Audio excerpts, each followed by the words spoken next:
morning, everyone. Me and my colleague Joni Pöllänen are here to talk to you about smart robots, fleet management as a solution for construction sites and construction industry's challenges nowadays.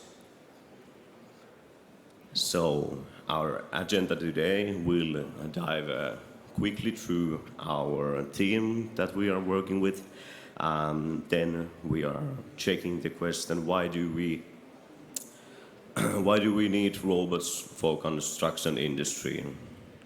Then we'll take a look at smart robots, fleet management for smart robots, and in the end, robotic solutions overview that we have to offer currently. So, Carelix is a Finnish company that provides software development.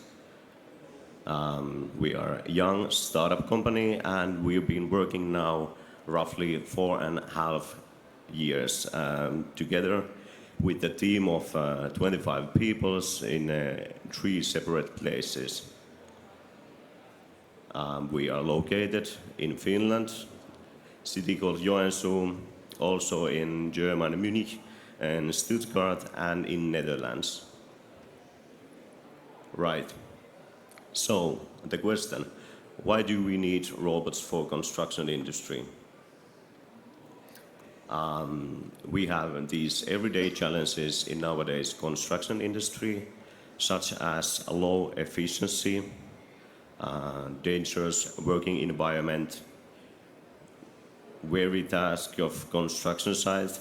We have many tasks that are basically back-breaking for employees, and such simple tasks could be easily robotized. We have long-term execution. All in all, as I said, we have many simple tasks, such as logistics, that takes good working time that could be used for more important tasks. Right.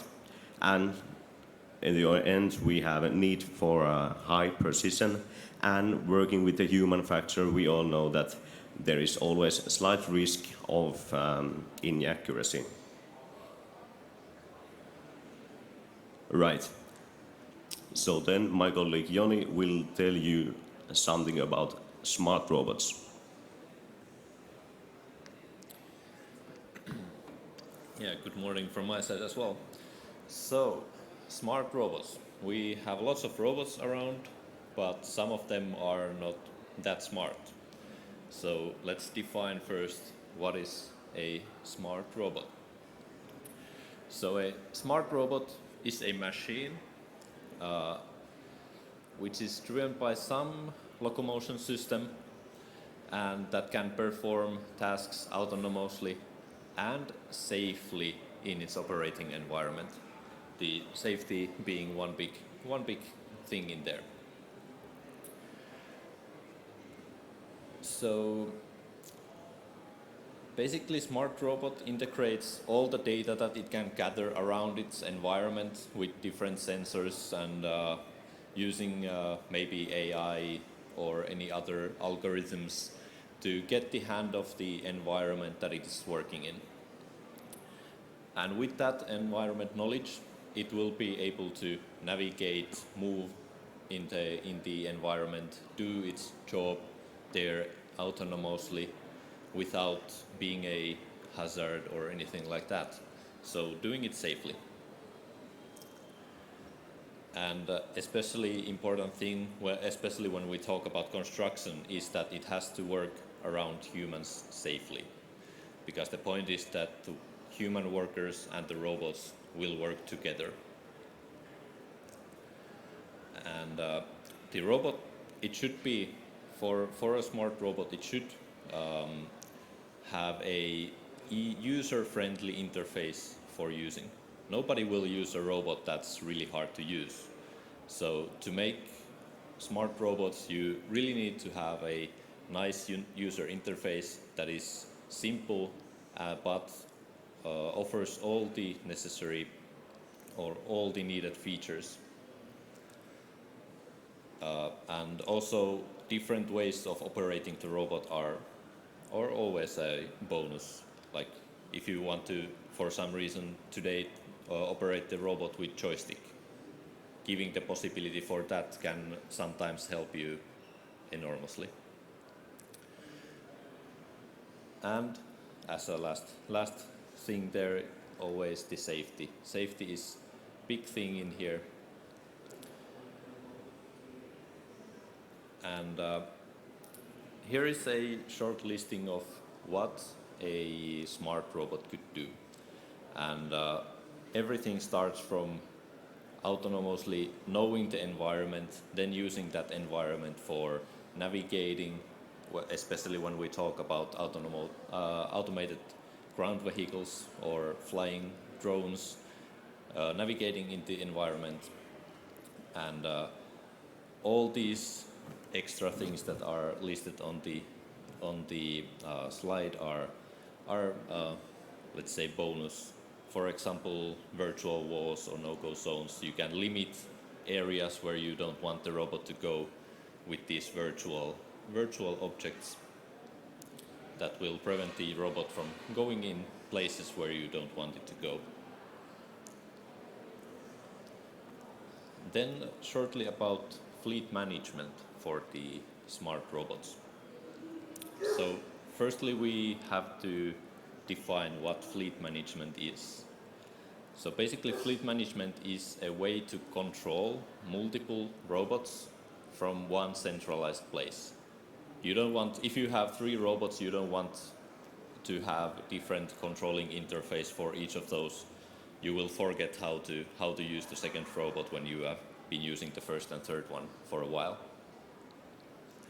So some of the key features for or the reasons why the fleet management is so important is that if the smart robot is not able to communicate with any other system or with another robots, it's basically just a pile of metal and wire.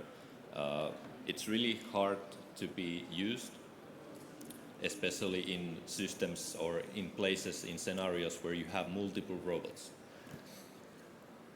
working. You might have 3 robots from 3 different manufacturers working on the same area. One is, for example, doing the logistics, one is maybe painting the wall. And if those are not communicating, if those robots are not able to communicate with each other at all, it will be a mess.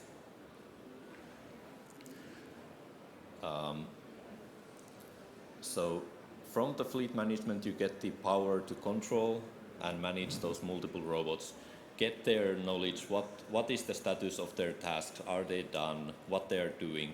All that information is really important for the user, for the management, for all of the people involved. And that way you can keep always track of the done work and keep track what the robot is now doing. So what is required by that? First of all, you need the easy to use UI. As I said, nobody will use a robot that's really hard to use. Why to use the complicated robot when I can do this, probably do the same work in the same time?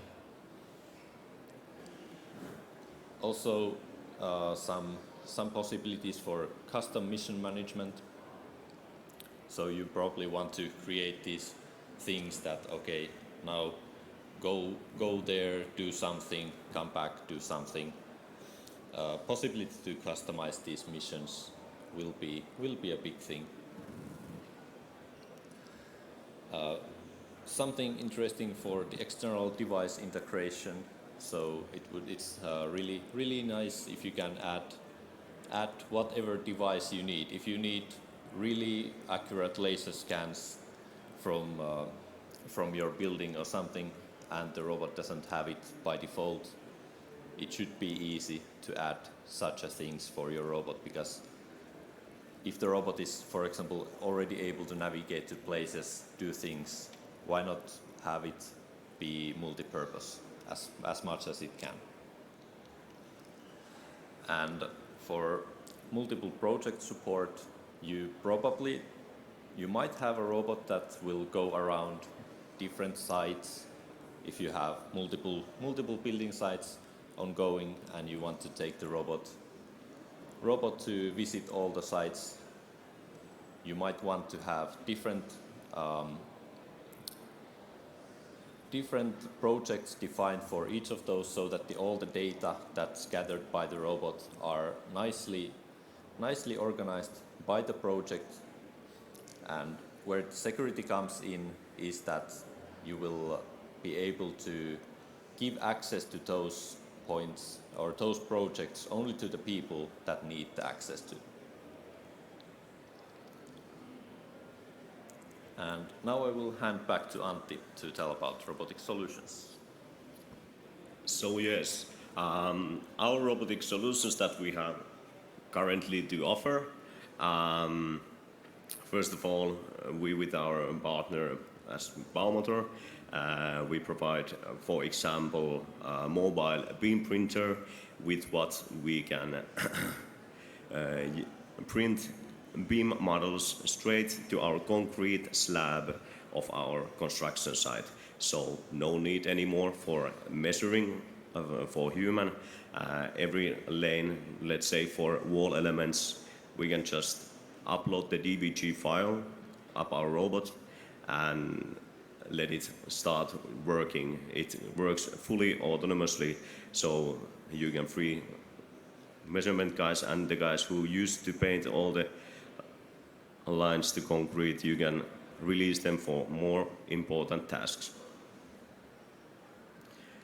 Then we have our Karelix brain, which is the way we use our robots smarter, as Joni earlier mentioned. And the Karelix brain is a kind of feature that we can apply on multiple different types of robots, and that's what we have done so far. So there's just 5 examples of different robots where we have landed our brain feature. Fleet management, we have this user interface named Karelix Cloud, and with our Karelix Cloud you have full control of your whole fleet of robots, and you can work with robots in different work sites, on the same work site, same tasks as the other robots, and different types of tasks as well. And you can do it all from one user interface, as it's shown in the pictures on the left. So yeah, then something about fleet management features. As Joni said, there's a few key features that fleet management system needs to have to be robust. And there we have integration, task manager, devices, projects, and security. And those are the one key features, so that you will get a seamlessly work fleet of your robots all together, right? And there again, we'll show you the 5 robots that are currently wielding our Karelix brain and are using Karelix cloud system. So we have a Polish robot manufacturer Leorover, and German Junge Hebertrich heavy logistics robot. We have Boston Dynamics Spot the dog, and then lastly but not least, Finnish robots Sampo and Antero for logistics purposes. So thank you, that was our agenda today. Do you have any